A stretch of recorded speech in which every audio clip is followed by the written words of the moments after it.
Hello and welcome to Ninja Prep. This is Kapil Goyal, your educator and mentor for PG physics. तो इस lecture में हम लोग discuss करेंगे लेज़र की कुछ बेसिक टर्मिनोलॉजीज जो कि आपको आनी चाहिए और इनके ऊपर सर्टेनली डेफिनेटली क्वेश्चन भी पूछे जाते हैं।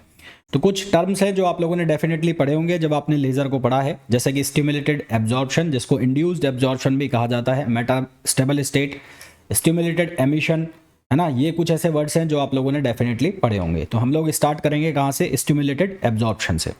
तो स्टिमुलेटेड एब्जॉर्प्शन को हम पढ़ें तो उसके लिए हम मान लेते हैं कि कोई एटम है या मॉलिक्यूल है जिसके दो एनर्जी लेवल है E1 और E2, और E2 जो है वो ज़्यादा है किससे? E1 से। क्योंकि वो दो एनर्जी लेवल्स के बीच में बैठा है तो ये एटम एक रेडिएशन को एमिट कर सकता है जिसकी फ्रिक्वेंसी किसके बराबर हो? E2 minus E1 upon H. जिसकी फ्रिक्वेंसी किसके बराबर हो? E2 minus E1 upon H. ठीक है। अब अगर हम ये मान ले कि ऐसे बहुत सारे एटम्स हैं जो कि एक इलेक्ट्रोमैग्नेटिक फील्ड के अंदर हैं, ऐसे बहुत सारे एटम्स हैं जिनके ऊपर एक इलेक्ट्रोमैग्नेटिक फील्ड अप्लाई कर दिया जाए, और इलेक्ट्रोमैग्नेटिक फील्ड जब उन पे अप्लाई किया जाएगा तो वहाँ पर बहुत सारे रेडिएशन गिरेंगे जिनकी कुछ अलग अलग फ्रिक्वेंसी होगी। ठीक है, अलग अलग फ्रिक्वेंसी के रेडिएशंस गिरेंगे। दो कंडीशन हो सकती है। पहली कंडीशन ये हो सकती है कि जो फ्रिक्वेंसी है इंसिडेंट फोटोन की वो अलग हो जाए, जो हमने न्यू फ्रिक्वेंसी की बात की ना, nu equals to E2 minus E1 upon h. तो ऐसा पहला एक पॉसिबिलिटी ये हो सकती है कि जो फ्रिक्वेंसी है इंसिडेंट फोटोन की वो इस फ्रिक्वेंसी न्यू से अलग हो जाए। तो अगर ये दोनों अलग अलग हो गई तो जो इंसिडेंट फोटोन्स हैं और जो ये एटम्स हैं इनके बीच में कोई इंटरेक्शन नहीं होगा।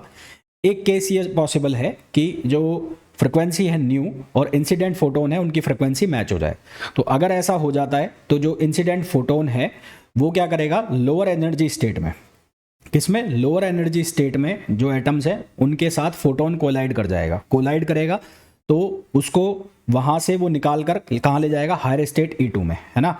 लोअर एनर्जी स्टेट से जब वो कोलाइड करेगा तो ये वहां के जो एटम है उसको उठाकर कहाँ ले जाएगा? E2 एक्साइटेड स्टेट में ले जाएगा। तो अब यानी कि इंट्रैक्शन हो गया किसके अंदर? इस एटम के बीच में और इंसिडेंट फोटोन के बीच में। कब? जब इनकी फ्रिक्वेंसी मैच की। तो ये जो प्रोसेस है इंटरेक्शन का of atom with radiation field, radiation field के साथ एटम का जो इंटरेक्शन प्रोसेस है, इसको हम कहते हैं स्टिमुलेटेड और इंड्यूस्ड एब्जॉर्प्शन। इसको हम क्या नाम देते हैं? स्टिमुलेटेड और इंड्यूस्ड एब्जॉर्प्शन। समझ में आ गया? तो मैं लिख देता हूं कि let E1 and E2, let E1 and E2, E1 and E2 be the two energy levels, be the two energy levels, be the two energy levels of an atom, of an atom। Atom को आप molecule भी लिख सकते हो, और molecule with E2 greater than E1। E2 E1 से क्या है? बड़ा है। ठीक है। तो ये जो एटम है या मॉलिक्यूल है ये एमिट करेगा एक रेडिएशन को जिसकी फ्रिक्वेंसी होगी। तो दिस एटम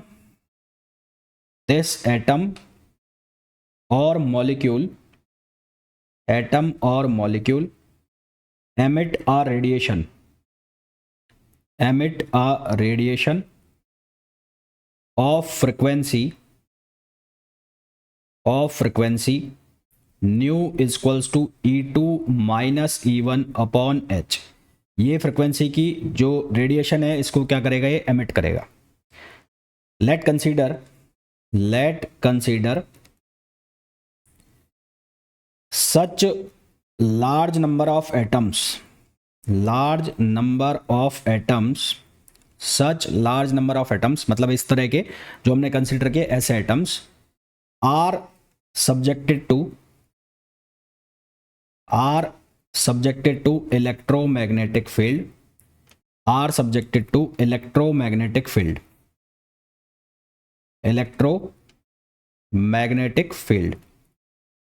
ठीक है, इलेक्ट्रोमैग्नेटिक फील्ड के अंदर ये है। which may be done by allowing radiation of certain frequency to fall on it, which may be done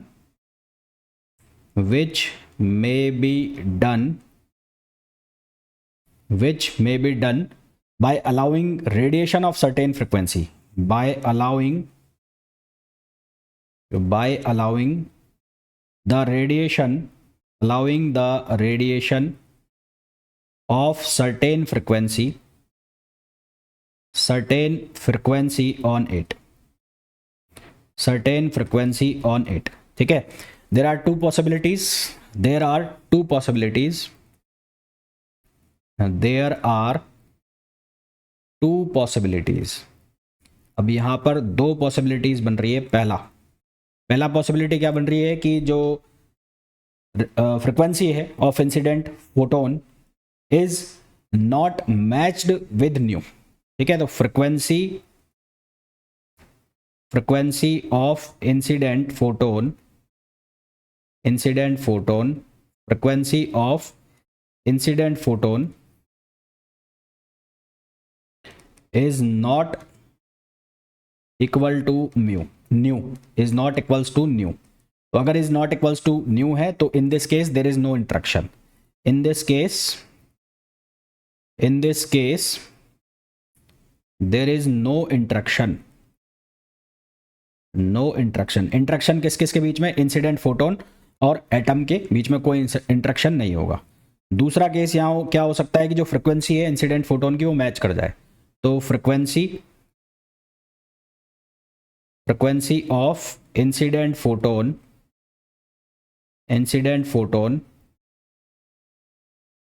is equal to nu के इक्वल हो जाए। तो इस केस में क्या होगा, जब ये इक्वल हो जाएगा तो उस केस में जो फोटोन है वो कोलाइड करेगा with atom in lower energy state, and ये इसको एब्जॉर्ब करके रेज करके ले जाएगा कहां पर, हायर एनर्जी स्टेट में। तो in this case photon colliding with the atom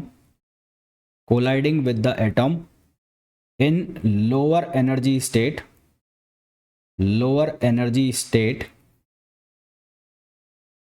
E1 and raised to it in higher energy state E2, और इसको हायर एनर्जी स्टेट E2 में ले जाएगा। यानी कि यहां पर इंटरेक्शन हो गया फोटोन का एटम के साथ। तो the process of interaction of atom with radiation field,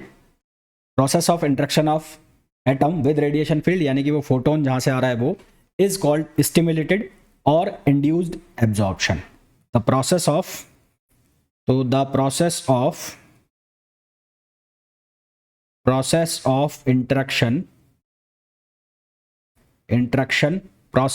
interaction of atom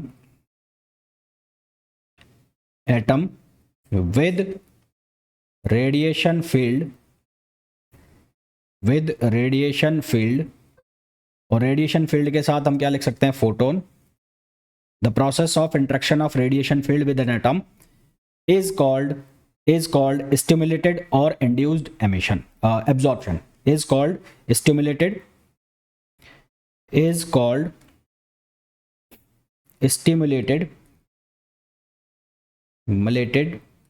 absorption. इसको इंड्यूस्ड भी लिख लो, है ना, कई बार ये इंड्यूस्ड के नाम से भी पूछ लिया जाता है, स्टिमुलेटेड, और यहां पर मैं लिख रहा हूं इंड्यूस्ड एब्जॉर्प्शन। तो इसको हम स्टिमुलेटेड और इंड्यूस्ड एब्जॉर्प्शन कहते हैं। कुल मिलाकर ध्यान ये रखना कि जो फ्रिक्वेंसी है वो मैच हो जानी चाहिए। फ्रिक्वेंसी मैच हो जाएगी तो इंटरेक्शन हो जाएगा, नहीं होगी तो नहीं होगा। अब यहाँ पर एक रेट हम लेते हैं, ट्रांजिशन रेट जिसको कहते हैं। तो transition rate of induced absorption of atom वो क्या होती है, तो वो लिख लेते हैं। तो ट्रांजिशन रेट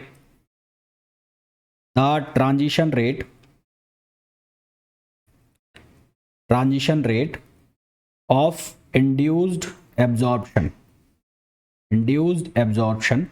तो इंड्यूस्ड एब्जॉर्प्शन की जो ट्रांजिशन रेट है उसकी वैल्यू हम लिखते हैं dN12 अपॉन dt, और इसका हम मैग्नीट्यूड ले रहे हैं dt, B12 रो 21 और मल्टीप्लाई बाय n1, ठीक है, मल्टीप्लाई बाय n1। ऐसे फॉर्मूला और देखने को मिलेंगे तुम्हें, तो इनको याद रखना आगे।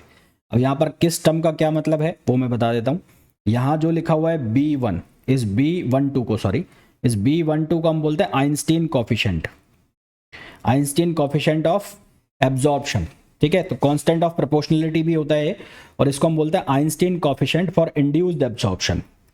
Einstein coefficient, constant of proportionality और इसको हम दूसरा नाम देते हैं Einstein coefficient of induced absorption. Induced absorption का कोफिशिएंट है। इसकी जो यूनिट होती है वो क्या होती है, जे का मतलब है joule, joule -1 metre cube second -2। इसकी जो यूनिट होती है, यूनिट वो याद रखना भाई, यूनिट इसकी यूनिट क्या होती है, J-1 मीटर क्यूब S-2, ये इसकी यूनिट होती है। किस पर डिपेंड करता है, तो ये डिपेंड करता है नेचर ऑफ टू स्टेट्स। तो it depends on nature of two states. तो दो अलग अलग जो स्टेट्स हैं हमारी E1 E2, उनके नेचर पर ये डिपेंड करता है। तो ये तो हो गया पहला जो B12 है। इसी तरह से यहाँ लिखा हुआ है ρ21, दूसरा क्या लिखा हुआ है यहाँ पर, ρ21 लिखा हुआ है। तो ये ρ21 क्या चक्कर है, तो ये ρ21 जो होता है ये होती है डेंसिटी। ठीक है, ये जो ρ21 लिखा है ये डेंसिटी कौन सी, ये होती है energy density of incident electromagnetic radiation per unit volume per unit frequency with energy equal to energy difference between two states. तो इसको हम बोलते हैं energy density of incident electromagnetic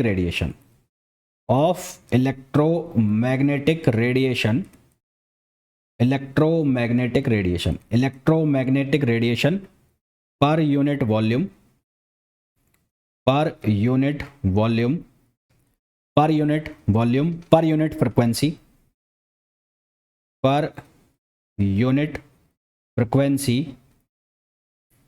पर unit volume per unit frequency with energy equals to the energy difference between two states, with energy equals to energy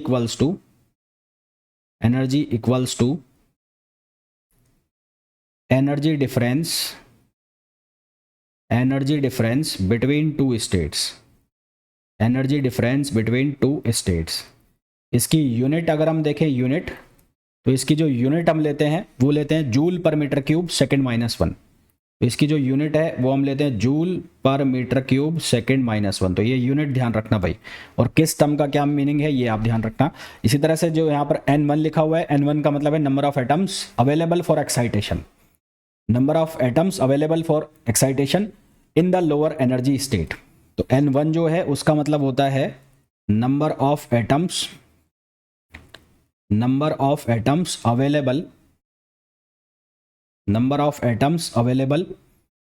for excitation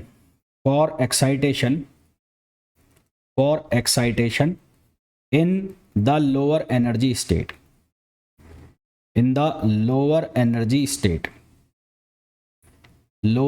state में excitation के लिए जो नंबर ऑफ एटम्स होते हैं वो lower energy के लिए इसकी जो वैल्यू होती है N1 = 1 फॉर E1, यानी कि E1 स्टेट के लिए N1 की जो वैल्यू है वो कितनी होगी, वो होगी 1 होगी। तो ये जो हमने बात की, ये किसके बारे में बात की, हमने ये बात की स्टिमुलेटेड एब्जॉर्प्शन। दो अलग अलग वर्ड है, एक स्टिमुलेटेड एमिशन होता है और एक होता है स्टिमुलेटेड एब्जॉर्प्शन। तो हमने अभी जो बात की वो स्टिमुलेटेड एब्जॉर्प्शन के बारे में बात की है। दूसरा जो टर्म आता है वो होता है मेटास्टेबल स्टेट। तो मेटास्टेबल स्टेट का मतलब क्या है कि जब कोई एटम एक्साइटेड स्टेट में पहुंचा तो वो एक्साइटेड स्टेट में कुछ देर रहने के बाद वो अपनी ग्राउंड स्टेट में वापस आएगा एक शॉर्ट टाइम पीरियड के दौरान, है ना। एक शॉर्ट टाइम पीरियड जो लगभग 10⁻⁸ सेकेंड्स का होता है।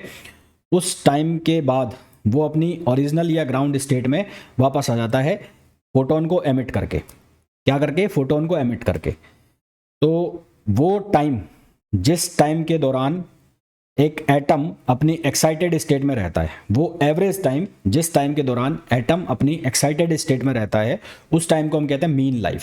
क्या कहते हैं? Mean life. और मीन लाइफ जो होती है एटम की वो करेक्टरिस्टिक है किसका, एनर्जी स्टेट का। किसका करेक्टरिस्टिक है, एनर्जी स्टेट का। तो कुछ एनर्जी स्टेट्स जो होते हैं उनकी मीन लाइफ जो है वो ज़्यादा होती है। कुछ एनर्जी स्टेट्स ऐसे हैं जिनकी मीन लाइफ क्या होती है, ज़्यादा होती है। ऐसे एनर्जी स्टेट्स जिनकी मीन लाइफ 10⁻³ सेकेंड से ज़्यादा है, ऐसे एनर्जी स्टेट्स जिनकी मीन लाइफ 10⁻³ सेकेंड से ज़्यादा है, उनको हम नाम देते हैं मेटा स्टेबल स्टेट। उनको हम क्या नाम देते हैं, मेटा स्टेबल स्टेट। समझ गए। तो अब मैं डिफाइन कर रहा हूं किसको, मेटा स्टेबल स्टेट को। Meta stable state. तो मेटा स्टेबल स्टेट का मतलब क्या हुआ कि normally an atom in the excited state come back to its original or ground state within a short time period of about 10⁻⁸ seconds by emission of photon, है ना। तो normally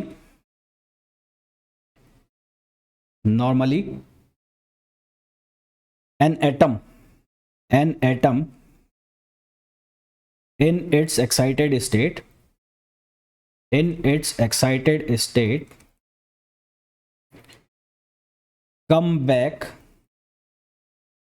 come back to its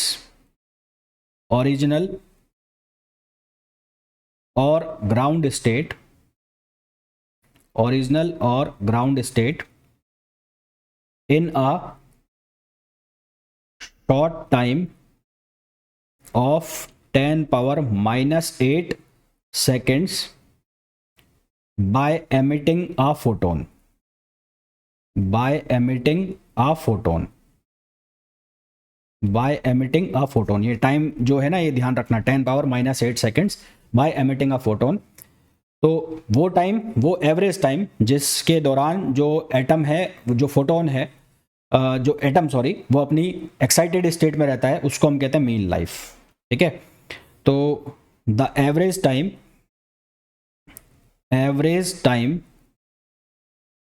during which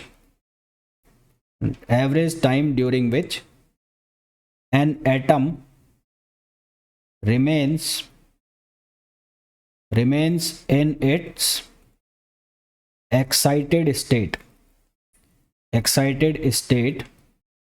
is known as its mean life। ये क्या कहलाती है, ये इसकी mean life कहलाती है। ठीक है। और mean life is the characteristic of its energy state. Mean life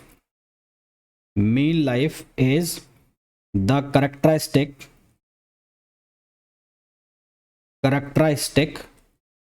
of its energy state. ये इसकी एनर्जी स्टेट का क्या होता है, कैरेक्टरिस्टिक होता है। तो mean life is the characteristic of its energy state. Some energy states have comparatively longer mean life.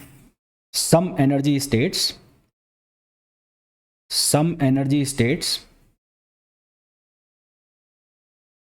has comparatively longer mean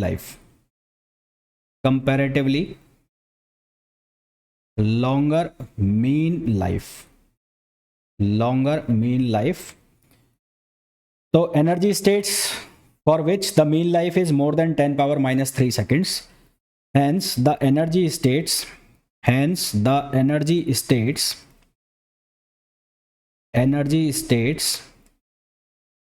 for which mean life is more than 10⁻³ seconds are called meta stable state। तो ऐसी जो states हैं जिनकी जो mean life है वो 10⁻³ second से ज़्यादा है, उसको हम क्या नाम देते हैं, मेटा स्टेबल स्टेट नाम देते हैं। ठीक है, क्लियर हो गया ये। तो उनको हम क्या नाम देते हैं, मेटा स्टेबल स्टेट। मेरे हिसाब से यहाँ तक बहुत अच्छे से सबको क्लियर हो गया होगा। ठीक है। फिर आता है हमारे पास एक वर्ड, स्पॉन्टेनियस एमिशन। क्या वर्ड आता है, स्पॉन्टेनियस एमिशन। उसके पहले हमने पढ़ा था स्पॉन्टेनियस एब्जॉर्प्शन, अब हम पढ़ेंगे स्पॉन्टेनियस एमिशन। तो अब हम बात कर रहे हैं किसकी, स्पॉन्टेनियस एमिशन। सॉरी, इसके पहले हमने पढ़ा था स्टिमुलेटेड एब्जॉर्प्शन, अब हम पढ़ रहे हैं स्पॉन्टेनियस एमिशन। स्पॉन्टेनियस एमिशन का मतलब क्या होगा, जब जो एटम है वो अपनी एक्साइटेड स्टेट जो कि E2 है से ग्राउंड स्टेट में जाएगा, यानी कि E1 में जाएगा, तो वो क्या करेगा, स्पॉन्टेनियसली एक फोटोन को एमिट करेगा जिसकी फ्रिक्वेंसी किसके बराबर होगी, E2 minus E1 upon H। तो इस प्रोसेस को हम क्या नाम देते हैं, स्पॉन्टेनियस एमिशन।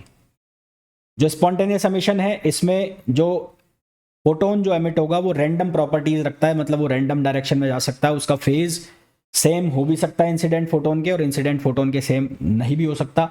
स्पॉन्टेनियस एक सेल्फ एक्साइटेड प्रोसेस है, मतलब सेल्फ एक्साइटमेंट का मतलब क्या हुआ कि कोई भी जो एटम है अपनी एक्साइटेड स्टेट है वहां पर कुछ देर रहने के बाद वो अपनी ग्राउंड स्टेट में जाएगा ही जाएगा, उसको जाना ही जाना है, यानी कि उसको बाहर से कोई भी एक्सटर्नल एजेंट नहीं चाहिए, जो उसके एक्सटर्नल जो एजेंट नहीं चाहिए जो उसको अपनी ग्राउंड स्टेट में भेजे, वो कुछ देर रुकने के बाद वापस चला जाएगा। तो ये जो है इसको हम बोलते हैं स्पॉन्टेनियस एमिशन। तो स्पॉन्टेनियस एमिशन जो है वो दो तरह की प्रोसेस होती है, आपने पढ़ा होगा, दो तरह के ट्रांजिशन होता है, एक होता है कोहेरेंट और एक होता है इनकोहेरेंट। तो जो स्पॉन्टेनियस है उसमें जो ट्रांजिशन होंगे वो इनकोहेरेंट होंगे और जो प्रॉपर्टीज होगी वो रैंडम होगी, ठीक है। फोटोन जो एमिट होगा from various atoms in the assembly, इसका फेज रिलेशन कोई भी नहीं होगा, इन एक दूसरे के साथ कोई भी इनका फेज रिलेशन नहीं होगा, और रेडिएशन जो होगी इसमें वो क्या होगी, इनकोहेरेंट होगी, जैसा कि मैंने आपको बताया। तो स्पॉन्टेनियस एमिशन का मतलब क्या हुआ, an atom which is in its excited state, which is in its excited state, which is in its excited state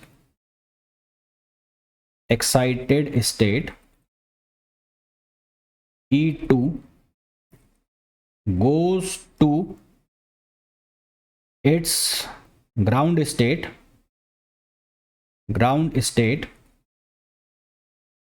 after goes into its ground state after some time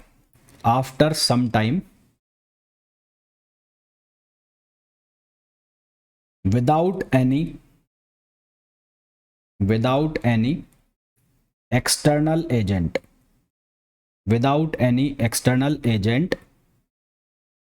बिना किसी external help के ये खुद ही चला जाता है, without any external agent.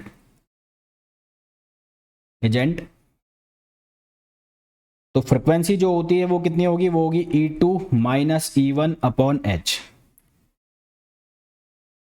So this process is known as spontaneous emission. This process is known as spontaneous emission. इस process के दौरान, स्पॉन्टेनियस एमिशन के दौरान जो फोटोन होगा जो एमिट होगा उसकी रैंडम प्रॉपर्टीज होगी। तो the emitted photon has random properties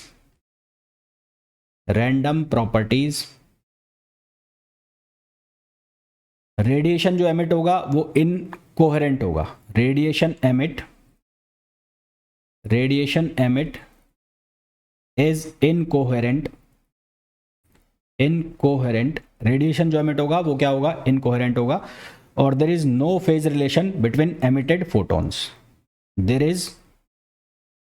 is no relation between emitted photons, no phase relation between emitted photons. यहां लिख लो phase relation between emitted photons. तो जो एमिटेड फोटॉन्स होंगे उनके बीच में कोई भी फेज रिलेशन नहीं होगा। तो जिस तरह से हमने ट्रांजिशन रेट पढ़ा था जब वो स्टिमुलेटेड एब्जॉर्प्शन में था, तो एब्जॉर्प्शन का जिस तरह से ट्रांजिशन रेट था, इसी तरह से स्पॉन्टेनियस एमिशन का भी ट्रांजिशन रेट होगा। तो प्रोबेबिलिटी और transition rate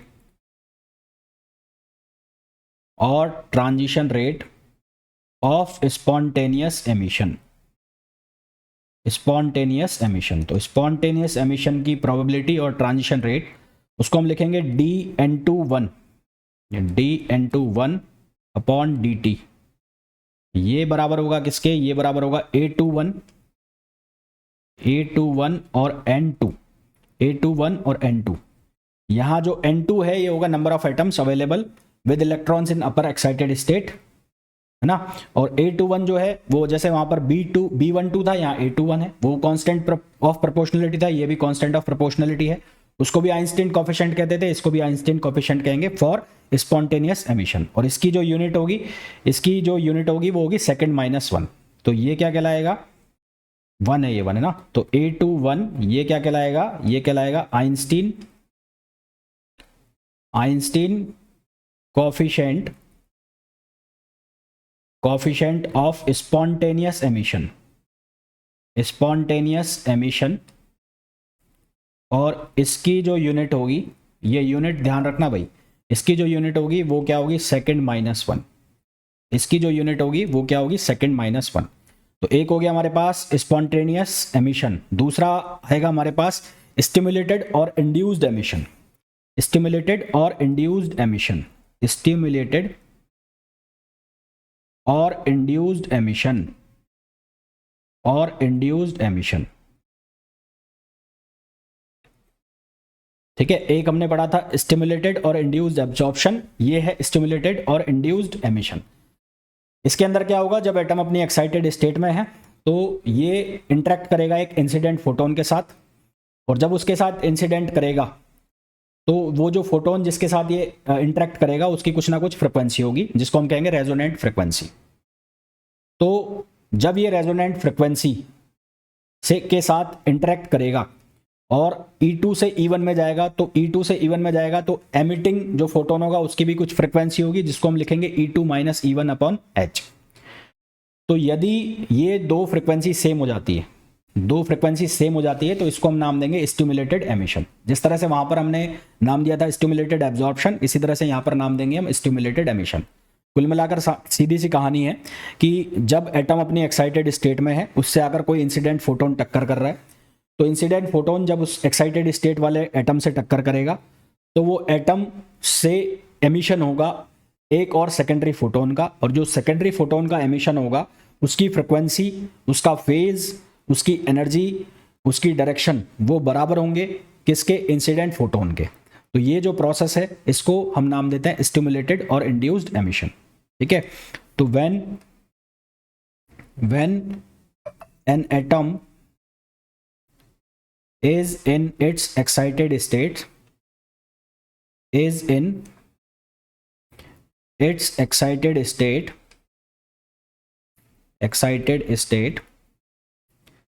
a photon is incident on it, and due to collision a secondary photon emit from atom. The frequency, phase, direction and energy and polarization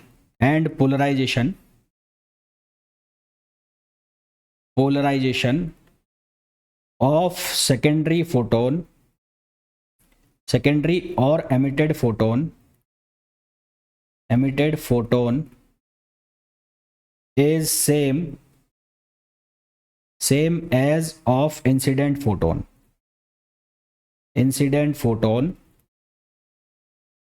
This process is known as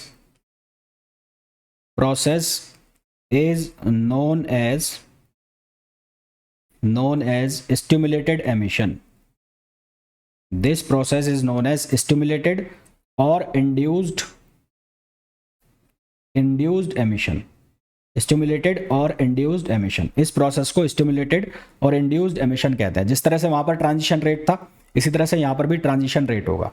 तो यहां पर जो transition rate है उसको हम कैसे लिखेंगे, dN21 upon dt, और यहां पर हम लिखेंगे B21 ये होगा ρ21, B21 रो टू वन और N2, B21 रो टू वन N2। B21 होगा कांस्टेंट ऑफ प्रोपोर्शनलिटी या Einstein coefficient of stimulated emission, जिसकी यूनिट किसके बराबर होगी, J-1 metre cube second -2। Rho two one होगा डेंसिटी ऑफ एनर्जी स्टेट्स और N2 होगा number of atoms in excited state E2। ठीक है, तो ये जो चीज़ें हैं, जो बेसिक टर्मिनोलॉजी है, आपको याद रखनी है। इनके ऊपर क्वेश्चंस पूछे जाते हैं किसका क्या मतलब है। तो आई होप आपको ये बहुत अच्छे से समझ आ गया होगा। मिलते हैं नेक्स्ट वीडियो में। Till then thank you, bye bye.